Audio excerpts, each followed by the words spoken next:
여당 주도로 민주당 주도로 재판소원법이 법사위를 통과했습니다.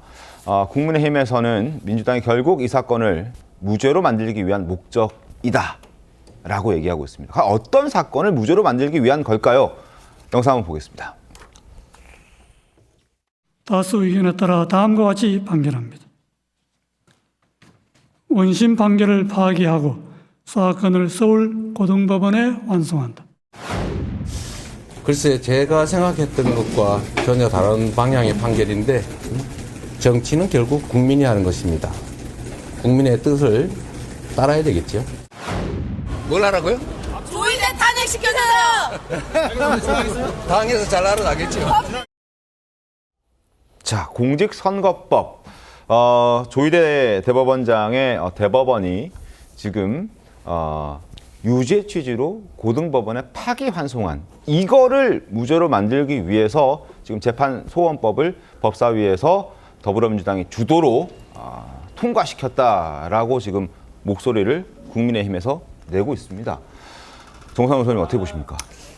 예, 이게 상당히 논란의 법안이 두 개가 이제 어제 법사위에서 통과가 됐는데 이제 뭐 법조인 분들도 계시지만 실제 재판소원법이라는 건 뭐냐면 대법원에서 우리는 이제 보통 3심에서 대법원에서 판결이 나면 이게 끝난다라고 네. 생각을 하는 게 헌법에도 그렇게 나와 있고 보통 사람들이 생각을 하는 겁니다. 근데 이 재판 결과가 헌법에 맞느냐 다시 한번 좀 판단을 구하고 싶다라는 길을 트는 거예요. 그렇기 때문에 뭐 저거 복잡하게 재판소원이라고 얘기하지만 사실상 이제 대한민국 그 재판 체계가 기존의 3심제에서 4심제로 엄청난 변화를 갖게 되는 하나의 이제 이 사법 체계의 변화인데 네. 과연 저 법을 그럼 왜 지금 통과를 시켜야 되느냐? 왜 하는 걸까? 이미 이재명 대통령 당선 전이지만 선거법 그 사건에 대해서 대법원이 유죄 취지로 파기환송을 했습니다. 즉 유죄라는 얘기죠.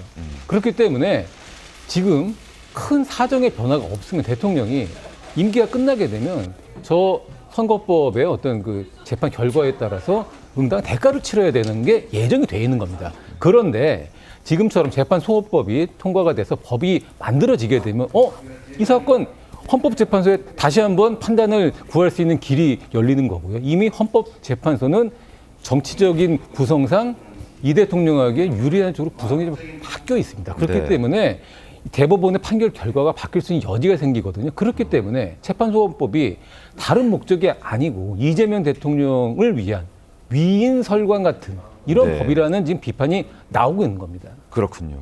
이재명 대통령 구하기가 시작됐다라는 얘기도 함께 나오고 있습니다. 자, 화면 함께 보시죠. 검찰이 대장동 사건 항소 포기했고, 그리고 더불어민주당에서 아예 그 공소 취소 촉구를 하는 모임을 오늘 출범시킵니다. 더불어민주당 의원 162명 중에서 80명 넘게 이 모임에 참여하고 있습니다. 그리고 재판소원법 민주당 주도로 법사위를 통과시켰다. 뭐가 이렇게 바쁘냐라는 지적이 나오고 있는 거죠. 조심히 어떻게 보십니까?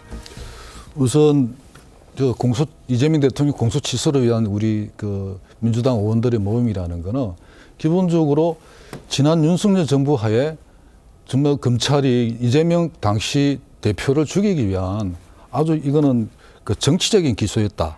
이건 많은 국민들도 또 동의하고 있습니다. 이 부분에 대해서 여론을 행사하고 실질적으로 공소 취소를 하는 방법들을 마련하기 위한 그런 모임이라고 보고요. 지금 이 모임도 아까 우리 앞에 있었던 재판소원이라든지 대법원 인원 정원이라는 문제라든지 같은 차원에서 사법개혁의 한 차원으로 저는 이해하고 있습니다. 정말 재미가 어떻습니까? 근데 민주당이 기가 막히게 이재명 대통령을 위한 법안을 잘 만들어내는 것 같아요. 민생 법안 처리 못한다고, 그리고 국정 동력을 충분히 뒷받침하지 못하고 있다. 국회가 입법을 안 하고 있다라고 얘기하고 있는데 이런 정쟁 법안에 대해서는 일사천리로 하고 있거든요. 그 의도에 대한 순수성 이런 부분들에 대한 목소리, 비판의 목소리는 커질 수밖에 없다고 생각합니다.